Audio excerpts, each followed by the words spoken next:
방 안은 숨조차 막힐 듯 고요했습니다.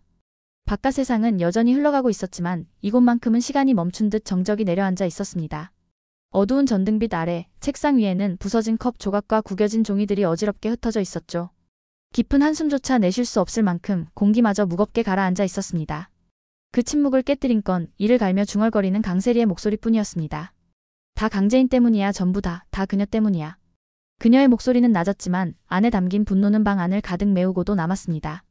마치 독이 퍼져나가듯 그녀의 심장은 증오로 뒤덮이고 있었습니다. 황기찬에게 버림받았다는 사실은 강세리의 자존심을 산산조각 냈습니다. 한때 믿고 의지했던 남자 그에게 철저히 외면당했다는 현실이 가슴을 도려내듯 아프게 다가왔습니다. 게다가 손에 쥐고 있던 돈까지 순식간에 사라져버렸습니다. 평생을 걸고 쌓아올린 것들이 하루아침에 무너져 내린 것이었죠. 그녀는 두 손으로 머리를 감싸주며 떨리는 목소리로 속삭였습니다. 내가 잃은 게 얼마인데 내가 뭘 버텨왔는데. 눈가에는 뜨겁게 맺힌 눈물이 흘러내렸지만 그것마저 곧 분노로 타올랐습니다. 절망의 구덩이에 빠진 강세리에게 남은 건 단 하나, 복수라는 단어뿐이었습니다. 그녀는 허공을 노려보며 이를 악물었습니다. 그래 결국 끝까지 가보는 거야. 내가 가진 모든 걸 앗아간 그 여자 반드시 대가를 치르게 할 거야. 얼굴은 핏기 없이 창백했지만 눈빛만큼은 차갑게 불타오르고 있었습니다. 이 순간 강세리는 더 이상 흔들리는 인간이 아니었습니다. 모든 걸 잃은 자의 마지막 결심만이 남아 있었습니다. 그때 고요한 방 안에 낯선 기척이 스며들었습니다. 문틈 사이로 황기찬의 낮고 무거운 목소리가 흘러들어왔습니다. 네, 알겠습니다. 내일 강재인 씨와 함께 경찰서로 가겠습니다. 이번엔 끝까지 가야죠. 순간 강세리의 온몸이 굳어버렸습니다. 귀를 바짝 세운 채 문 쪽을 향해 몸을 기울이던 그녀의 눈빛이 번쩍이며 흔들렸습니다. 그 말 한마디가 가느다랗게 남아있던 희망마저 단칼에 잘라내버린 듯했죠. 마치 심장 깊숙이 비수가 꽂히는 것처럼 숨이 턱 막혀왔습니다. 잠시 후 그녀의 입가에 천천히 차가운 미소가 번져갔습니다. 눈동자에는 광기에 가까운 빛이 일렁였죠. 그래 이제는 내가 선택할 차례야. 차라리 여기서 끝을 내자. 스스로에게 속삭이듯 내뱉는 말은 오히려 결심을 다지는 주문처럼 울려 퍼졌습니다. 강세리는 거울에 비친 자신의 얼굴을 바라보았습니다.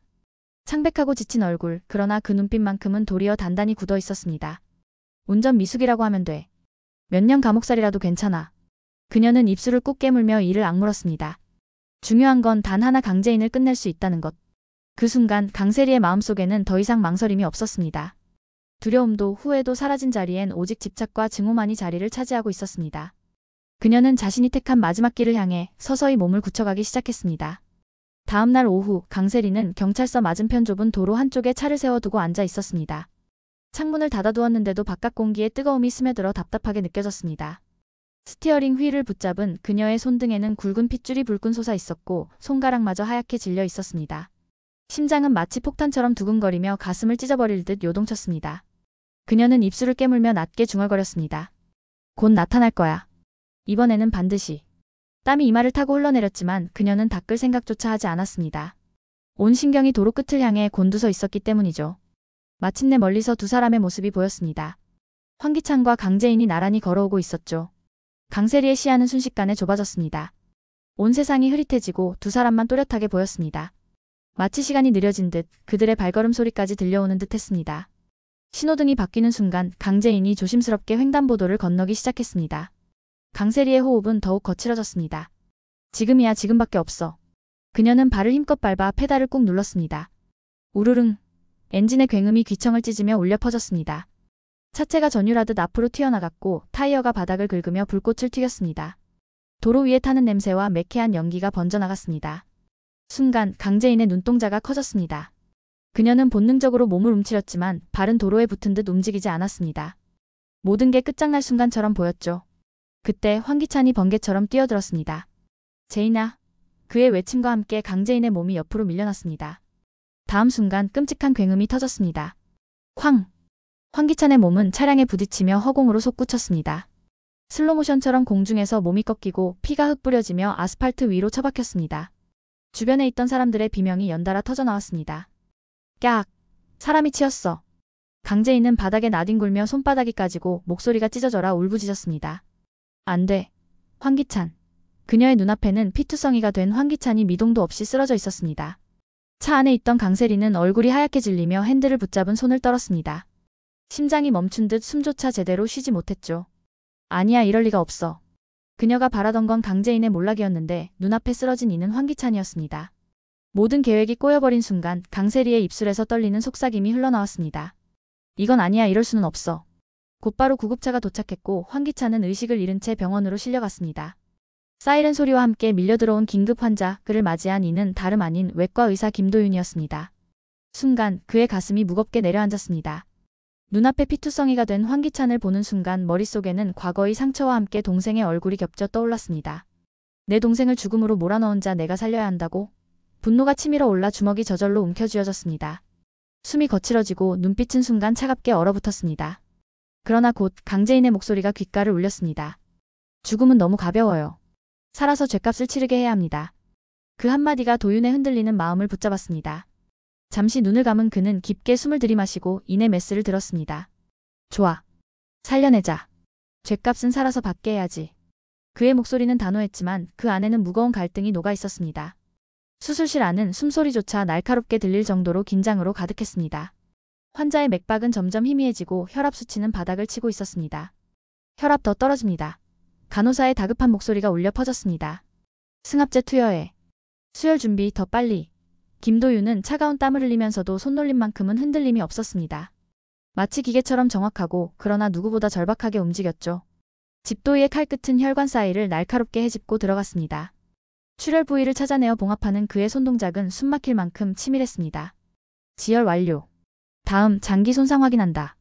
간호사들의 손이 바쁘게 움직이며 기구를 건넸고 모니터에 찍힌 수치는 여전히 불안정하게 출렁거렸습니다. 몇 시간에 걸친 사투가 이어졌습니다.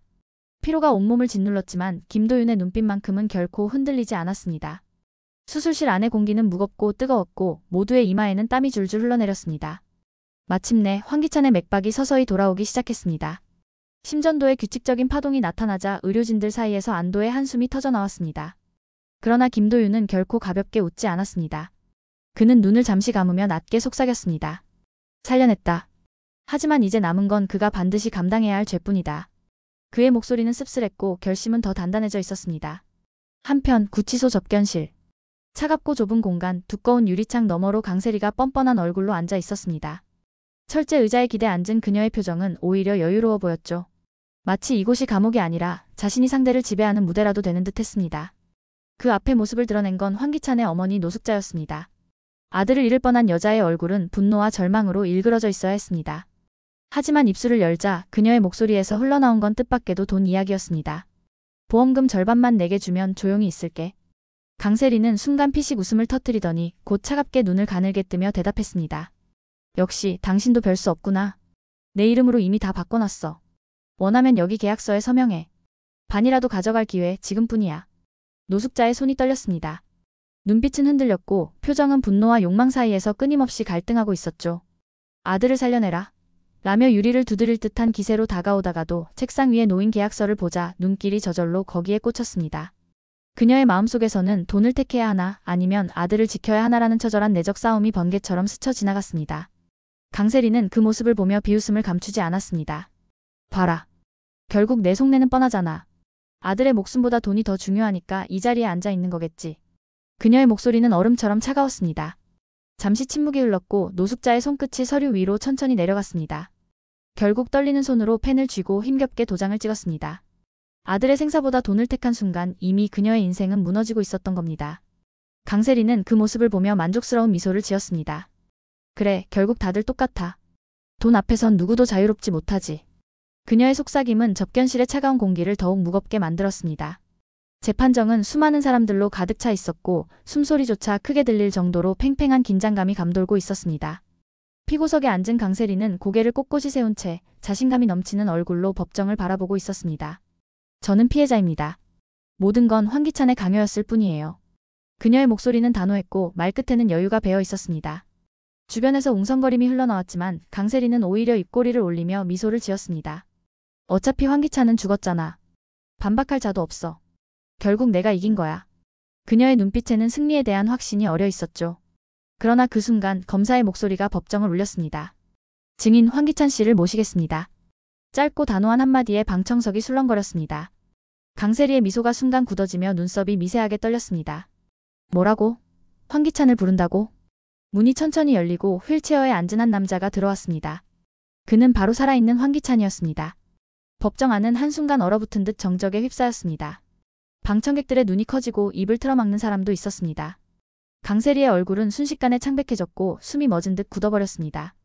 말도 안 돼, 내가 살아있다니. 그녀의 목소리는 떨림과 공포로 가득 차 있었습니다.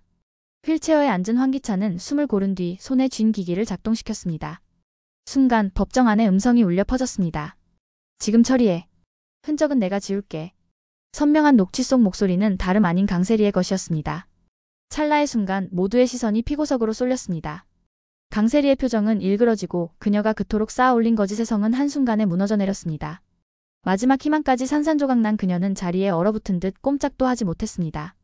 판사의 목소리가 무겁게 울려 퍼졌습니다.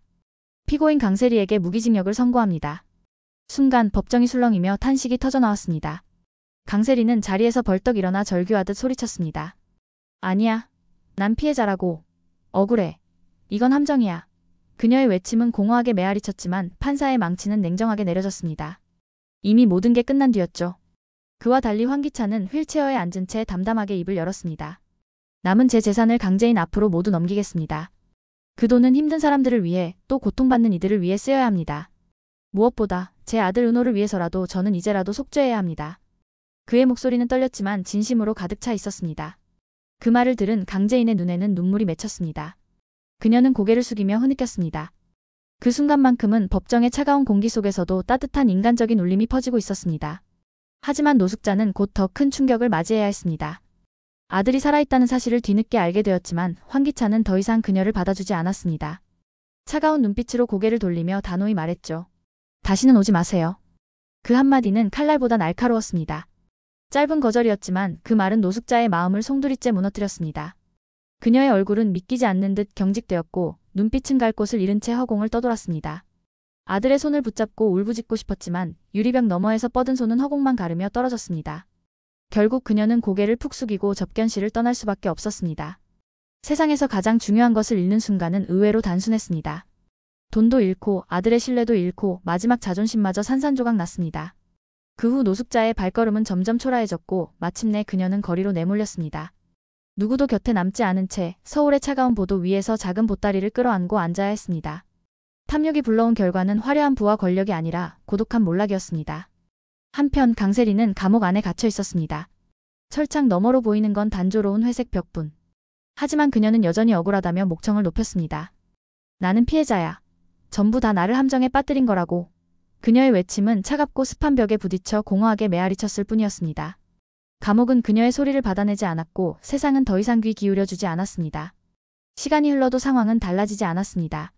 강세리의 눈빛에는 여전히 미련과 분노가 어른거렸지만 그 목소리는 점점 쇠약해지고 결국 자신만을 향한 메아리로 사라져갔습니다. 자신의 탐욕이 만든 감옥에서 그녀는 끝내 벗어날 수 없었습니다. 그리고 남은 건 단 하나의 진실뿐이었습니다.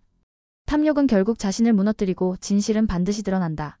그 말은 드라마 같은 이야기를 넘어 인간의 본성을 꿰뚫는 냉혹한 교훈이 되었습니다.